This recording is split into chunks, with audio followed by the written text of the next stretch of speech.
Last வீடியோட கண்டினியூங்க. எல்லாத்துக்குமே dress எடுத்திருந்தோம். ஃபஸ்ட்டு வந்து தாத்தா பாட்டிக்கு வச்சு கொடுத்துருந்தோம். ஏன்னா அவங்க தானே பெரியவங்க, அதனால். அதுக்கப்புறமா என் மாமனார் மாமியாருக்கு, அதுக்கப்புறம் எங்கள் அப்பா அம்மாவுக்கு, அதுக்கப்புறம் எல்லாத்தையும் நிற்க வச்சு அவங்க கையால் அவங்களுக்கு எங்களுடைய ட்ரெஸ்ஸு எனக்கு, தம்பிக்கு, பாப்பாவுக்கு, அவருக்கு எல்லாத்துக்கும் வாங்கிக்கிட்டோம். அதுக்கப்புறம் தான் ரெடியே ஆனோம். கொஞ்சம் ரிலாக்ஸ் ஆனோம். அது நான் வந்து ஒரு மிஸ்டேக் பண்ணிட்டேன். தம்பி நைட்டு ஃபுல்லாக தூங்கவே இல்லைங்க. ஒரே அழுக. டே ஃபுல்லாக நைட்டு ஃபுல்லாக ஒரு ஒரு பொட்டு கூட தூங்கலை.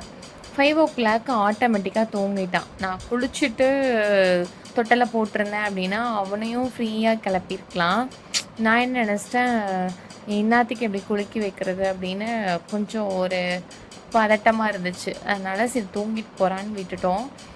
தொட்டலை தூங்கிட்டு இருந்தார் சாரு. சரி பரவாயில்ல, எல்லாம் ரெடி ஆகிட்டு அப்புறமா தம்பியை வந்து இது பண்ணிக்கலாம் அப்படின்ட்டு நான் ரெடியே ஆகாமல் தான் வெயிட் பண்ணிகிட்டு இருந்தேன். ஃபஸ்ட்டு அவங்கெல்லாம் ரெடி ஆகிட்டாங்கன்னா போய் ஒரு ட்ரிப்பு காரில் வந்து எல்லாத்தையும் விட்டுட்டு வரதுக்குள்ளே நானும் தம்பியும் ரெடி பண்ணிக்கலாம் அப்படின்னு சொல்லி பிளான் பண்ணியிருந்தோம். அதுக்கப்புறம் இல்லை, டைம் வந்து 7:30 ஆகிடுச்சு. 10 நிமிஷத்தில் நானும் ரெடி ஆகணும், தம்பியும் ரெடி ஆகணுன்ட்டு ஃபஸ்ட்டு அவனை குளிக்க வச்சுட்டு அவனை ரெடி பண்ணிவிட்டு ஃபிட் பண்ணிவிட்டு அதுக்கப்புறம் இந்த பெரியவங்கள்ட்ட தம்பியை கொடுத்துட்டு அதுக்கப்புறம் நான் ரெடியானேன். அதான் எப்படியோ அப்படியே நான் செகண்ட் ட்ரிப்பு தானே போனேன். அதனால் 7:40க்கு மேலேயே ஆயிடுச்சு. அப்புறம் என்ன பண்ணுறது, ஒன்றும் பண்ண முடியாது. கோவிலுக்கு போயிட்டோம். அங்கெல்லாம் வெயிட் பண்ணிகிட்டு இருந்தாங்க. அபிஷேகம் பண்ணுறணும், 2 பொங்கல் வைக்கணும் அப்படின்னு சொல்லிட்டு. அதுக்கப்புறம் சரி அபிஷேகம் வந்து இப்போ பண்ண முடியாது, நாங்கள் துண்டும் எல்லா ட்ரெஸ்ஸு சாமிக்கு எல்லாமே எடுத்திருந்தோம். சரி நீங்கள் துண்டாவது கொடுங்க, நாங்கள் விநாயகருக்கும் முருகருக்கும் கட்டிகிட்ருக்கோம், நீங்கள் போய் பொங்கல் வைங்க. பொங்கல் விழுந்ததுக்கப்புறம் அபிஷேகம் ஸ்டார்ட் பண்ணணும், முடி எடுக்கிறதுக்கு ஸ்டார்ட் பண்ணணும்னு சொல்லிட்டாங்க. நல்லபடியாக பொங்கல் திருப்தியாக விழுந்துருச்சுங்க. ஃபஸ்ட்டு வந்து வடக்கு தான் விழுந்தது. எனக்கு ரொம்ப ஹாப்பியாக இருந்துச்சு. அப்புறம் 2வது பொங்கல் வந்து கிழக்கும் வடக்கும் விழுந்துச்சு. 2வது பொங்கல் விழுகும்போது நான் பார்க்க முடியல. தம்பி வந்து ஒரே அழுக.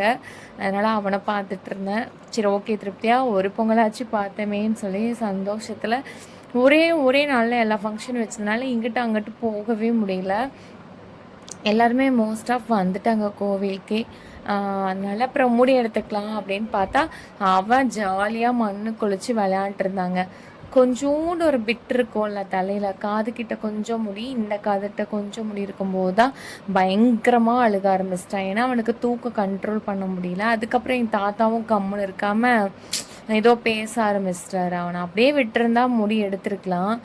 அவங்களுக்கும் பெரியவங்கள தெரியாது, அவர்கிட்டையும் ரியாக்ஷனில் தான் காமிக்கணும் காது கேட்காததுனால. அதனால் அது அப்படியே போயிடுச்சு. நல்லா பயங்கர பரவாயில்லையே சமத்து பையனாக இருக்கான் அப்படின்லாம் சொன்னார். முடி எடுக்கிறான்னா கம்முன்னு இருங்க, யார் வாய்ஸு கேட்காம இருக்கணும், அவன் பாட்டுக்கு விளையாண்டுருக்கான், கடைன்னு எடுத்துடலாம் அப்படின்னு சொன்னாங்க. அப்புறம் எப்படியோ முடி எடுத்தாச்சுங்க. அப்புறம் பொங்கலை வச்சாச்சு. அதுக்கப்புறம் காது குத்துறது வந்து நெக்ஸ்ட் வீடியோவில் வந்து நான் அப்லோட் பண்ணுறேன். இத்தனை நாள் வந்து என் வீடியோ பார்க்குற எல்லாத்துக்குமே ரொம்ப தேங்க்யூ. அப்படியே ஃபாலோ பண்ணிவிட்டு சப்ஸ்கிரைப் பண்ணிவிட்டு லைக் பண்ணிவிட்டு போங்க. கமெண்ட் பண்ணுங்கள், கண்டிப்பாக நான் ரிப்ளை பண்ணுறேன். நெக்ஸ்ட் வீடியோவில் பார்க்கலாம். டாட்டா, பாய்.